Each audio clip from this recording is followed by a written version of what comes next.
Well, good morning. It's very good to be here to talk about the Minnesota Vikings Stadium in a very bipartisan, bicameral fashion with a lot of support from the Metro and Greater Minnesota legislators. As you know, the lease is up for the Minnesota Vikings after the 2011 season.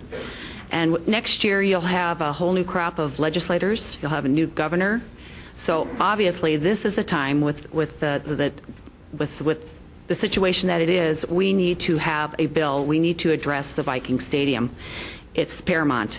And similar to the Minnesota Twins legislation in 2006, the Minnesota Viking Stadium attracts a lot of public comment about the appropriate roles of helping build these facilities.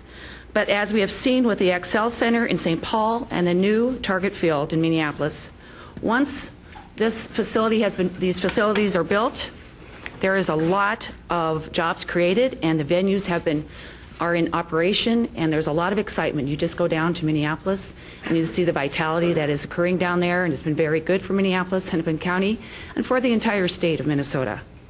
So we'll all take pride in knowing we have built facilities that provide important public benefits and that it is a public-owned facility.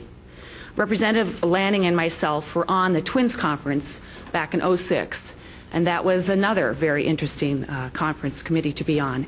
And I should just remind you all that it did go through the proper channels, just as this bill will go through. It saw all the committees, but the bill was not passed in the Senate floor until the very last day of session at 4 a.m. in the morning with 34 votes. So I'd just like to challenge anybody to say the Target Field was a mistake. It took a lot of work, but we got it done, and it's been very good for Minnesota. We've also heard loud and clear from the business community the importance of the Vikings and keeping them in Minnesota and keeping this as a major league state. And it's been very good for the employees, attracting different employees and their families. And I just cannot imagine Minnesota without the Vikings. So I'm just going to leave you with that. Imagine Minnesota without the Minnesota Vikings.